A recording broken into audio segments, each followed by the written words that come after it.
What if I actually told you that your smartphone is actually way cheaper than what you actually paid for? And this video will actually cover down how much it actually costs to build a smartphone from both Apple and some Android companies. And it's kind of shocking to see how much these phones actually cost to make compared to what we're actually paying for. So without further ado, let's get straight to the breakdown of how much your smartphone actually costs to make. Now first, let's actually break down how much it costs to make an iPhone. Now, of course, the iPhone we're going to be using for today's example is the iPhone 16 Pro, which I actually have reviewed on the channel before. Now, this actually kind of shocked me when I found out how much it actually costs for each component and the total cost for an actual iPhone 16 Pro. So let's get straight to the breakdown. Now first, let's actually talk about the chip, the main thing that makes this phone operate. And the chip in question is the A18 Pro chipset, which actually costs Apple $90.85. Which, by the way, I do actually want to state that this is not the most expensive component about an iPhone. There's actually a component that is actually way more expensive than the chipset itself. But going next is the display that is found with the iPhone 16 Pro, which does only cost Apple only $37.97, which is actually kind of interesting. Now going to the battery, that is only $4.10, which, yeah, that is extremely cheap. And basically for that same price, you can actually get a pack of Duracell batteries, which is just insane to actually think about. Now next we have the 5G modem, which costs Apple $26.62, which allows you to obviously have some good experiences when it comes to using 5G, which is actually kind of nice that Apple did invest a little bit into this component. And next we do in fact have memory, which, by the way, Apple's iconic for having not the most highest amount of memory when it comes to a smartphone, but yet again, Apple actually manages really well when it comes to the least amount of memory they actually use. Before Apple, the memory only cost them $21.80. Now going to storage, which by the way, this is based on the 256GB option, the storage itself only costs $20.59, which, yes, keep in mind, Apple is extremely expensive when it comes to upgrading the storage, which it goes from basically, if you want to increase to 512GB, that'll cost you basically roughly an extra $100, which is, Apple's definitely taking a big advantage when it comes to storage to their devices. Now next is the camera system, which this is actually the more expensive option, but this is indeed utilizing Sony sensors, which is why you can actually get some good photos, because they do include some good technology from Sony, which, by the way, Sony is one of my favorite brands out there besides Canon. But the camera system for the iPhone 16 Pro will cost you $126.95. Now next we got the main enclosure, the thing that houses all these components.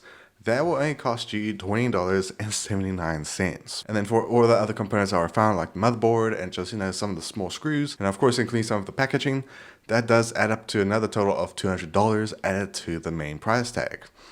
Now for all those parts combined, just the parts, that is going to cost you $549. Now when it comes to obviously testing and assembling the iPhones, it does basically add an extra $31, which brings the price tag to roughly $580. And yeah, taking that price tag compared to how much the iPhone 16 Pro actually costs users by, it is a big difference, because you are basically paying double what the phone actually costs, which yes, that is outrageous that you are paying $1,100 for a phone that only costs $580. But do please keep in mind that does not include software development and of course other processes that are not included on the list. But yet again, you are paying for the brand itself, which is why it's so expensive. But what about Android? Because of course Android should be a lot cheaper, especially with there being so many Android devices out there. Well, for the Android breakdown, we're actually going to be taking what MKBHD was given from the Nothing CEO, where they basically asked MKBHD what's his dream phone with components, and Nothing actually gave MKBHD the price list of how much it actually costs for each component for his dream phone.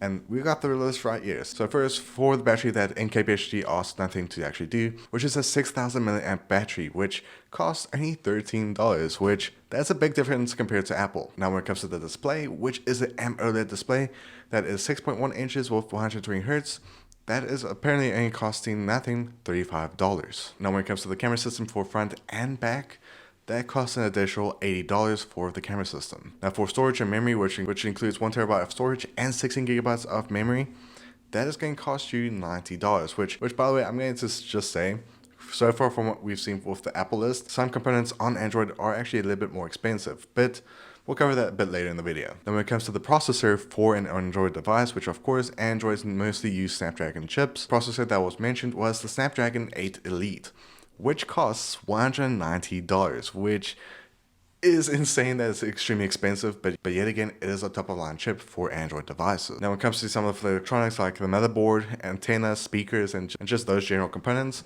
that's about $15, which is actually not bad at all. Now, when it comes to packaging, cables, and manuals, there's an additional $30 added to the price list. Now, when it comes to design materials, which includes like just how a phone actually looks, there's an additional $8 added to the list. Now, when it comes to the structural parts, frames, screws, and buttons, which is obviously the enclosure for the phone, that is an extra $10. Then of course you have to patent the device, so obviously it doesn't get claimed by another brand.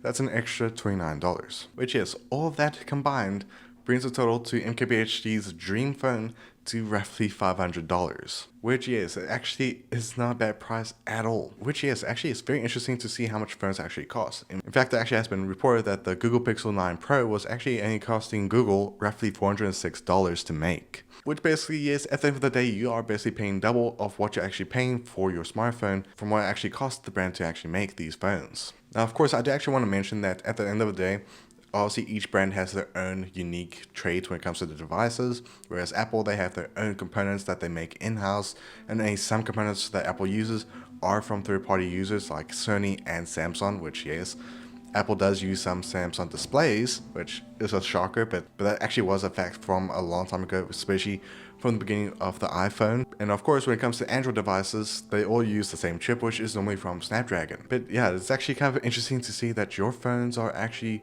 way cheaper than what you're actually paying. But yet, at the end of the day, you are paying for the brand's name. So for example, with Apple, you are paying for the Apple brand and also the Apple ecosystem. When it comes to Android, Samsung is also the most well-known brands out there, so they are going to be more expensive compared to your lower budget phones out there. From the likes of course, Huawei, Oppo, Google, and so much more. There's actually so many brands utilizing the Android system. But otherwise, do let me know in the comments below what you think of this. Do you think it is actually insane to know the stats of how much a phone actually costs compared to how much they are actually sold for? But otherwise, I do hope you all enjoyed. See you guys next one, and be safe as always. Bye.